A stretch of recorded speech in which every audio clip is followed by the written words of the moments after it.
సామెతలు 3వ అధ్యాయం 5-6 వచనాలు చూడండి. నీ స్వబుద్ధిని ఆధారం చేసుకొనక నీ పూర్ణ హృదయముతో యెహోవా యందు నమ్మిక ఉంచుము. నీ ప్రవర్తన అంతటి యందు ఆయన అధికారమునకు ఒప్పుకొనుము. అప్పుడు ఆయన నీ త్రోవలను సరళము చేయును. నీ మార్గము ఆయన ఏం చేస్తారంట?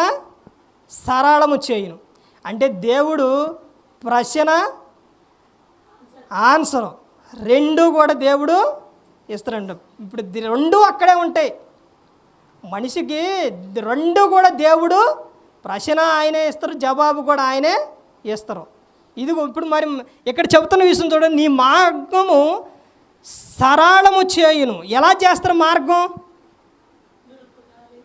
ఎలా మార్గం సరళం చేస్తారో ఆ వచనాల్లో అక్కడే చెబుతుండు. ఏమని?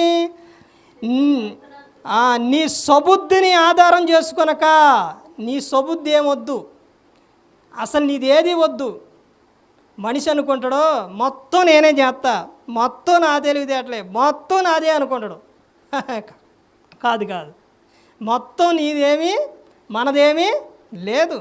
దేవుని ఆలోచన, దేవుని కృప, దేవుని కాపుదల ఆయన ఇస్తేనే, ఆయన నడిపిస్తేనే. అదే చెబుతున్నారు. నాయన నువ్వు ఎలా ఉంటే నేను నీ మార్గం సరళం చేస్తానని చెబుతున్నారంటే నీ స్వబుద్ధిని ఆధారం చేసుకొనవద్దు. చేసుకొనక నీ పూర్ణ హృదయంతో యెహోవా యందు నమ్మిక ఉంచుము. నీ పూర్ణ హృదయంతో ఆయన పట్ల నువ్వు నమ్మిక ఉంచితే ఆయన నీ మార్గం ఏం చేస్తారు? సరళం చేస్తారు. ఇంకా ఏమని చెప్తున్నారు? నీ ప్రవర్తన అంతటి యందు ఆయన అధికారమునకు ఒప్పుకొనుము. నీ ప్రవర్తన అంతటిలో ఆయనకే ఇవ్వాలి అధికారం. ప్రభా నా ప్రవర్తన, తన భక్తుల ప్రవర్తన ఆయన ఏం చేస్తారో తెలుసండి? కాస్తారు. సామెతల గ్రంథంలోనే ఉంటుంది. ఆయన ఆలోచన ఇచ్చి నాయన ఇదిగో నువ్వు ఆయన భక్తుడు అయిన తర్వాత ఇదిగో నువ్వు ఈ తప్పు చేయొద్దు, ఇదిగో నువ్వు వీళ్ళకి వెళ్ళొద్దు, నువ్వు ఇది చేయొద్దని దేవుడు ముందే చెబుతురు. ఆలోచన ద్వారా, మాట ద్వారా, ఒక వ్యక్తి ద్వారా, వాక్యం ద్వారా, సేవకుడు ద్వారా చెబుతురు. కానీ మనిషి ఏం చేస్తారో వినడం, వినిపించుకోక వెళ్ళి ఏం చేస్తారో తప్పులో పడతారు, పాపంలో పడిపోయి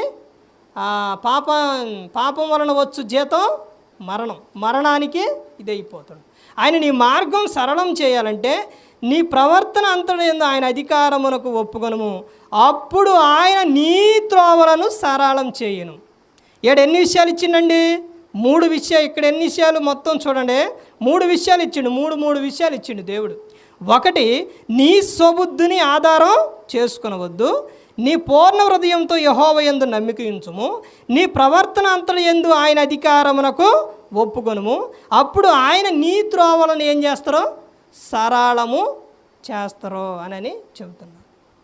ఆయన వెళ్ళే మార్గం మంచి మార్గంలో నిన్ను ఏం చేస్తారు? ఆయన దేవుని లేక, ప్రేమ లేక, మన ఆత్మను రక్షించే వాక్యం ఇది. దీన్ని ఎలా అంగీకరించాలండి? సాత్వికముతో ఈ వాక్యాన్ని అంగీకరించాలి. సాత్వికం కలిగి ప్రతి ఒక్కరు కూడా ఉండాలి. ప్రతి ఒక్కరు కూడా ఎవరు నశించి నరకానికి వెళ్ళిపోకూడదని యేసుక్రీస్తు ప్రభువారు ఈ లోకానికి వచ్చి మనందరి కోసం సిలువలో ఆయన మరణించారు.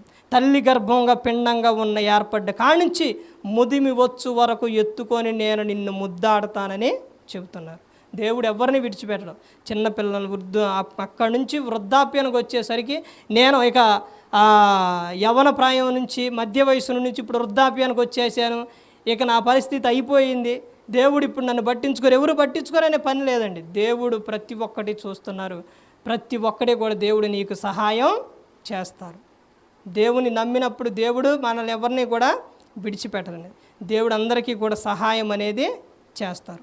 ఆయన పట్ల నమ్మిక ఉంచినప్పుడు, ఆయన పట్ల విశ్వాసం ఉంచినప్పుడు దేవుడు మన పట్ల ఆయన ఏం చూపిస్తారండి? ప్రేమ, ఆయన దేవుని కాపుదల అనేది మనకు తోడుగా ఉంటుంది.